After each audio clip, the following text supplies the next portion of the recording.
இங்கே வந்திருக்க எல்லா பேர்த்துக்கும் என் முதல் வணக்கம் தெரிவிச்சுக்கிறேன். அதே மாதிரி இன்றைக்கி டைரக்டர் நாகேந்திரன் அவங்க தவறிட்டாங்க. அவங்களுக்கு எல்லாரும் ஒரே ஒரு நிமிஷம் அஞ்சலி செலுத்துவோமா?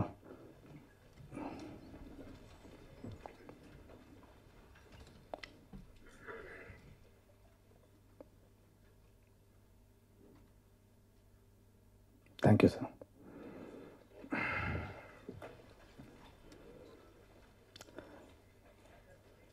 லாஸ்ட் வீக் இந்த ஷார்ட் ஃபிலிம் எடுத்துகிட்டு போய் அவர்கிட்ட காமிச்சேன். பொண்ணு பண்ண எல்லாத்துக்கும் அனுப்பியிருந்தேன். மாப்பிள்ளைக்கு அனுப்பியிருந்தேன், பிரபுக்கு அனுப்பியிருந்தேன், அவங்க எல்லாத்துக்கும் அனுப்பியிருந்தேன், அவர்கிட்ட அனுப்பியிருந்தேன்.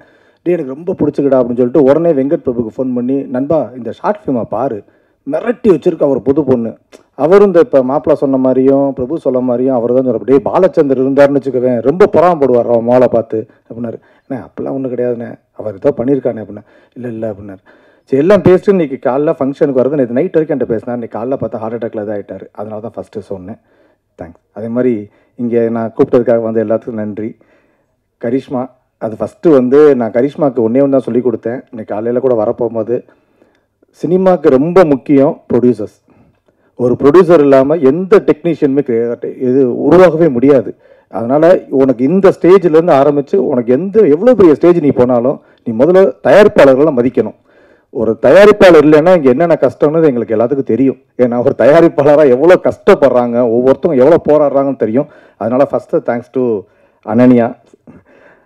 அடுத்து ரவிச்சந்திரன் சார், அதான் மாற்றி சொல்லிட்டேன். ஏன்னா நிறையா ஸ்டேஜில் பேசியிருக்கோம். சரி கடைசியில் இந்த பொண்ணு ஸ்டேஜுக்கு அவளை வச்சு பேசணும்னு எனக்கே ஒரு மாதிரி ஷிவரிங் ஆயிடுச்சு. அதுதான் பிரச்சனை. நம்ம எல்லா பேர்த்தையும் நான் ஓட்டுவேன், கடைசியில் நம்மளுக்கு இது எனக்கு ரொம்ப சந்தோஷமா இருந்துச்சு. இப்போ எனக்கு வந்துருக்கு எல்லாத்துட்டையும் நான் கரிஷ்மாவோட அப்பான்னு சொல்கிறதுக்கு சந்தோஷம். இது நான் எப்படி சொல்கிறதுனா, நான் சினிமாவுக்கு தான் தேங்க்ஸ் சொல்லணும். நான் 20 வருஷமும் இந்த ஃபீல்டில் இருக்கேன். நான் வந்த புதுசில் சினிமாவில் யாருன்னே இங்கே யாருமே தெரியாது எனக்கு. சென்னையில் நான் வந்தப்போ நான் ரொம்ப கஷ்டப்பட்டிருக்கோம். நானும் பிரபு தான் ஒரே ரூமில் இருந்தோம். எங்களுக்கு பேரே ரவ குரூப்பு. ஏன்னா காலையில் அந்த ரவையை வச்சு சாப்பிட்டுக்குருவோம், திருப்பி மீதியை கஞ்சி குடிப்போம், திருப்பி அதே ரவையை திருப்பி சாப்பிடுவோம். சாப்பிட்டுட்டு தான் எல்லாருமே முயற்சி பண்ணிக்கிட்டு இருந்தோம். இன்னொரு பையன் இருந்தால் ஒரு 4-5 பேர் இருந்தோம். அதில் மித்தவங்கெல்லாம் பசி தாங்க முடியாமல் எல்லாம் கிளம்பிட்டாங்க. நானும் பிரபு தான் நின்றுக்கிட்டோம். இங்கே என்ன நடந்தாலும் நம்ம இங்கேருந்து சினிமாவில் ஜெயிப்போம்டா அப்படின்னு. அதே மாதிரி அவர் டேரக்டராக ஜெயிச்சார். நான் இந்த பக்கம் டெக்னீஷியனாக வந்துட்டேன். எனக்கு டைரக்ஷன் வராது. அதனால் டெக்னீஷியனை நான் அப்படியே வாழ்க்கையை ஓட்டிக்கிட்டு இருக்கேன். ஆனால் ஃபஸ்ட்டு அந்த ஒரு ஷார்ட் ஃபிலிம் பண்ணணும்னு சொன்னே பார்த்தோன்னே நான் ஃபஸ்ட்டு சினிமா தாய்க்கு தான் சந்தோஷம் சொன்னேன். ஏன்னா நம்ம அதை நம்பி தானே 20 வருஷம் உட்காந்துருக்கோம். அதனால் அது நம்ம என்னென்னலாம் கஷ்டப்பட்டுருக்கோமோ, வளர்ந்துருக்கோமோ, என்னென்னலாம் ஆசைப்பட்டோமோ அது எல்லாமே என் பொண்ணுக்கு அது கொடுத்துருக்கு. அவ்வளோதான். அதனால் ஃபஸ்ட்டு தேங்க்ஸ் டு சினிமா, வேறு எதுக்குமே இல்லை. அவ்வளோதான். பிரபுக்கு அனுப்பிச்சுட்டு சொன்னேன், சரவணா மிரட்டிட்டாடா அப்படின்னா.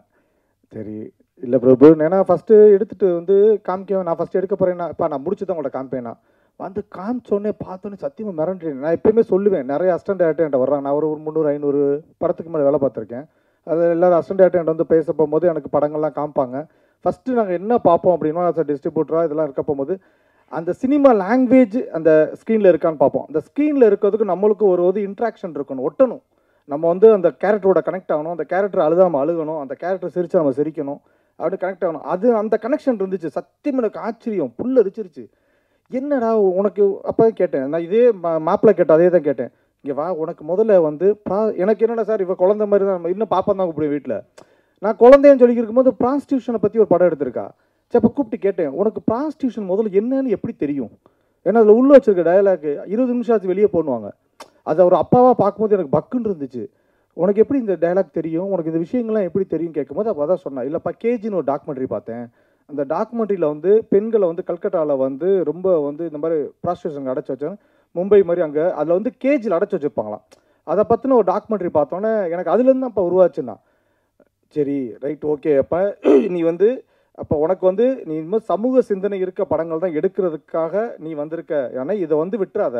நீ உன்னால் உனக்கு இதுதான். ஏன்னா சினிமாவில் 2-3 வகை இருக்குது. ஒன்று கமர்ஷியல் தான் வரும், அவங்க சமூகத்துக்கு வர முடியாது. நீ சமூக சிந்தனையில் இருக்க இனி இதுவே கண்டினியூ பண்ணி எடுத்துரு, இதை விட்டுறாத. உனக்குன்னு ஒரு விஷயம் கடவுள் கொடுத்துருக்கான், அதை மிஸ் பண்ணிதான் சொல்லிட்டேன். அப்புறம் தான் இவங்களை கூப்பிட்டு எடிட்டர் எல்லாத்தையும் கூப்பிட்டேன், மிரட்டிட்டீங்கடா அப்படின்னு. அருணும் கரிஷ்மா ரொம்ப க்ளோஸு. ஏன்னா மியூசிக் டேரக்டர்லாம் போய் மியூசிக் கொடுக்கும் போது அந்த வீட்டு வாசலில் தான் உட்காந்துருப்பேன். அந்த இதில் அவளை விட்டுட்டு அங்கே கீழேயே அப்பார்ட்மெண்ட்டில் உட்காந்துருப்பேன். அப்போ சொல்லுவாங்க அவங்களாம் அர்ஜென்ட்டாக. ஆனால் அந்த பையன் மிரட்டிட்டான்.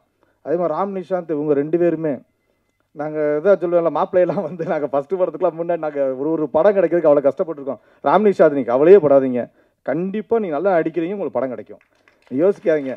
ஏன்னா நாங்கள் அவங்க மாப்பிள்ளைக்கெலாம் தெரியும், அத்தனை பட்டிங் டைரக்டரை பார்த்துருக்கோம், அத்தனை பட்டிங் ஆர்டிஸ்ட்டை பார்த்துருக்கோம், எவ்வளோ டெக்னீஷியன்ஸை நாங்கள் உருவாகும் போது அந்த ஸ்டார்டிங் ஸ்டேஜில் மாப்பிள்ளைலாம் வந்து மைனா ரிலீஸு, அவனுக்கு வந்து அந்த டயத்தில் அவனுக்கு வந்து எதில் போகணும்னு கூட முடியல. ஏன்னா அவனுக்கு அதுக்கு முன்னாடி படத்தில் எங்களுக்கு தெரியும். ஆனால் அதுக்கப்புறமேட்டு அந்த லைஃபே அந்த உழைப்பு இருந்துச்சுன்னா என்றைக்குமே நம்மளை விடாது, கைவிடாது. இப்போ எனக்கு உழைப்பு இருந்துச்சு, நான் நிறைய கஷ்டம் இந்த சினிமாவில் பார்த்துட்டேன். ஆனால் என்ன ஒன்றுனா இது எல்லாமே இப்போ வந்து இவ்வளோ பார்த்தோன்னே பறந்து போயிடுச்சு, போதும் அவ்வளோதான். இது ஒரு படம் பண்ண ஃபீல் வந்துருச்சு எனக்கு. அதனால் வந்திருக்க எல்லாத்துக்கும் ரொம்ப நன்றி. இது மெயினாக வந்து என் ஒய்ஃப்க்கு ஒரு தேங்க்ஸ் சொல்லிக்கிறணும். ஏன்னா அவங்க வந்து ஃபஸ்ட்டு வந்து எல்லாருக்கும் சொல்கிற மாதிரி தான், எல்லா பேரண்ட்ஸ் சொல்கிற மாதிரி தான். 10th முடித்தோடனே அவர்கிட்ட கேட்டேன், எப்பா நான் இதுக்கு போகிறேன்ப்பா, நான் பிஇ முடிச்சுட்டு அவங்க வீட்டில் எல்லாம் யூஎஸில் இருக்காங்களா, அங்கே போகலாமான்னு கேட்டாங்க. இல்லை நான் இல்லைப்பா நான் இதுதான் பண்ணுவேன், விஸ்கம் தான் பண்ணுவேன்னா. அவங்களுக்கு சினிமான ஒரு பயம். ஏன்னா அது வந்து என்ன, சினிமா பற்றி எப்பயுமே தப்பாக வெளியில் சொல்கிறாங்கல்ல. நான் சொன்னேன்மா அப்படிலாம் கிடையாது, சினிமா எப்பயுமே இருக்கிறதுலே சிறந்த தொழில் சினிமா. அதை வந்து நம்ம எப்பயுமே நினைக்க வேணாம், நீ தைரியமாயிரு. அவள் வந்து என்னம்மா இல்லைங்க ஒரு பொண்ணாக இருக்கானே. அப்புறம் அவங்க வீட்டில் எல்லா வீட்டையும் 2 வருஷம் நானும் என் மகளும் சேர்ந்து காம்ப்ரமைஸ் பண்ணி தான் அந்த விஸ்காம் எடுத்தேன். இப்போ அந்த ஷார்ட் ஃபிலிமை பார்த்து இதெல்லாம் ஒர்க்கெல்லாம் பார்த்தேன்னு சொல்லிட்டா, இனிமேல் தைரியமாக நீ பாப்பா, நான் எனக்கு முழு சந்தோஷமாயிருச்சு, முழு நம்பிக்கை வந்துச்சு, நீ எதுனாலும் செய்யுன்னு சொல்லிட்டா. அவ்வளோதான். அதனால் வந்து வித்யாக்கு தேங்க்ஸ். அதே மாதிரி ஃப்ரெண்ட்ஸு கூட இன்னைக்கு எல்லாத்தையும் எப்படி சொல்கிறேன், என் கஷ்ட நஷ்டம் எல்லாத்துலேயுமே கூட இருக்குவீங்க. இன்றைக்கி பாப்பாவுக்கு ஒரு சின்ன சின்ன வேலைனால இன்றைக்கி காலிலேருந்து ஆரம்பிச்சு செந்திலனா இருக்கட்டும், சந்தோஷா இருக்கட்டும், பிரேமா இருக்கட்டும், இவனை வெங்கியா இருக்கட்டும், குகானனா இருக்கட்டும், முத்தையாவா இருக்கட்டும், கார்த்தியா இருக்கட்டும், எல்லா பேரும் அவங்களால முடிஞ்ச எல்லா உதவியும் எனக்கு செஞ்சு கொடுத்துக்கிட்டு இருக்காங்க. அதனால் எல்லா பேருக்குமே ரொம்ப நன்றி. Thanks to God.